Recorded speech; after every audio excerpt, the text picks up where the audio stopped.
And then I think what was unique about like our little stretch was that in the northern part we camped like a lot of the ways, but on our stretch we kind of stayed with people we knew for the most part. I think we only camped twice. Yeah. And so we stayed at Ryan's aunt's house, we stayed at my aunt's house, two of my aunt's house and uncle's. Yeah. And I think that was kind of a cool little way to do it. Oh yeah. It's funny, like I don't know if I should tell the story or not, but we were staying at Ryan's aunt's house and I went to use the toilet, number 2. Yep. And the toilet was broken. There was no sign on it that said it was broken or anything, but I went to flush and the thing did not flush at all. Yeah. And I felt so bad because we were in their home and they weren't there. They graciously offered to let us stay there even though they were actually out of town. Yeah. And so they come back from their vacation and I have plugged up their toilet basically. And it was just an awful, awful mess, and I felt so bad. I remember you coming downstairs and you were saying, I was like scooping it out with plastic bags. That's how bad it was. Oh my god. Oh, man. It was horrible. Yeah. Anyways, enough about that. But yeah, so then what happened? We rode through the city, which is completely different riding than like most of the rest of the state. And then my uncle joined us in the last 2 or 3 days of the trip, I think. Something like that. It was about 2 days. Yeah. And we rode through Camp Pendleton, right? Yeah. Which is cool. I don't think they let you do that anymore. Have you been there? Right? No, I heard that, and I've ridden there once, and they kicked me out on the freeway, and you had to ride on the freeway now. Just down on the 5? Or? Yeah. Oh, jeez. But then, we went through there, and then we stayed at this campground. I forget the name of it. Oh, yeah, I don't. But they had like a hiker-biker site, and we were there, and we had really good pizza. Yeah. That was good. Yeah. And some of those people that were at that hiker-biker site were interesting. Really? I don't even remember anybody else being there. I do remember somebody being there, but I don't remember them specifically. Okay, yeah, there were a bunch of people there, but there was one guy in particular who he was very talkative. Oh, really? Yeah. I don't even remember. Yeah, well, this was at the, while we were washing up, I think. Oh, see, I was in the bathroom. Outside, yeah. So I was just chatting with him.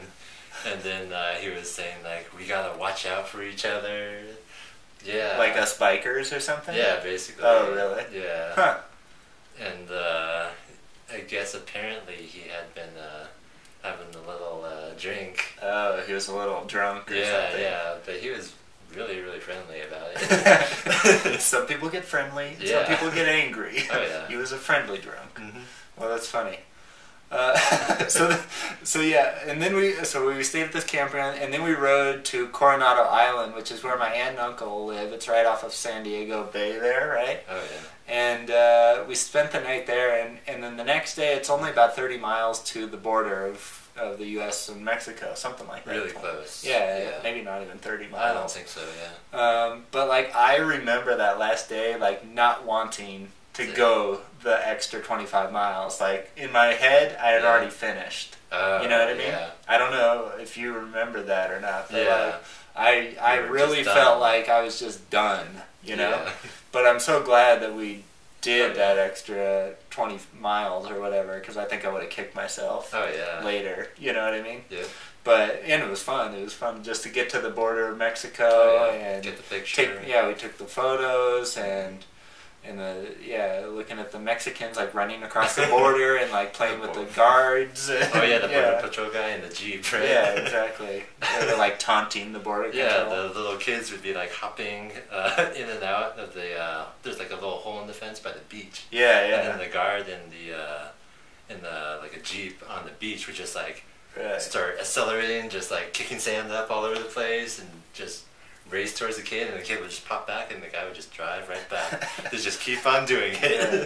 But do you remember when, after we finished the ride, we put the bikes on my aunt's van. Oh yeah, that was after we ate. Yeah. So we ate Mexican food or something. Mm-hmm. And we put the bikes on the front of my aunt's van on the front. There's like a bike rack on the front, and she went through a dip in the street, and the bike got sucked up underneath the van, and she like ran both of my bikes over in her van. Yep. And it was just sprawled out in the street. My water bottles were everywhere. But anyways, like the next year, I took the same bike that I'd ridden down the coast, hammered it out, and rode it over the Rocky Mountains. And even like now, I have no idea how I did that. Yeah. Like, that was just the stupidest thing ever. But I remember like crying because I was like, I wasn't crying, but I was like on the verge of like, that like, this, after a trip like that, you become connected to the bike, and then it was like my best friend had just died or something. Ran over in the street. Yeah, exactly. But that was really funny. So when you look back on it, what was like the one thing that you remember, like the best part about that trip? The best part? Yeah. Trick question. Yeah, really. That's a hard one. The best part was really just knowing that I did it at the end, I guess. Really? Just the feeling of accomplishment. Yeah, I definitely, there were points at the trip where I thought, man, I really don't know if I can keep on going. Yeah. But, I just kept on going, just pushed through, and we ended up getting to the border. Right. And that feeling, that accomplishment, was just great. Yeah. That's cool. Yeah, I think that is one of the things I like also. Yeah. It's like, you set a goal and accomplish it, and it feels good. Yeah. Yeah. So why haven't I been able to get you to come on another trip in the last 9 years? That would be a bunch of reasons, but we'll say 2 years. 2 years. 2 years. You hear that, people? He's promising 2 me years. 2 years, and he's going to come on another bike trip with me. So that's the amount of time I need to get the vacation days and get settled. All right, I heard it. Yep. But I think it's good to set a deadline, and then you can work towards it. Yeah. So, cool. Well, is there anything else you want to say? Any tips maybe for people who are new to bike touring, bike travel, and want to go out there and do it, or are afraid to do it maybe? Any tips? All I can say is go out and try it if you haven't never tried it before. It's definitely a lot different than I thought it would be.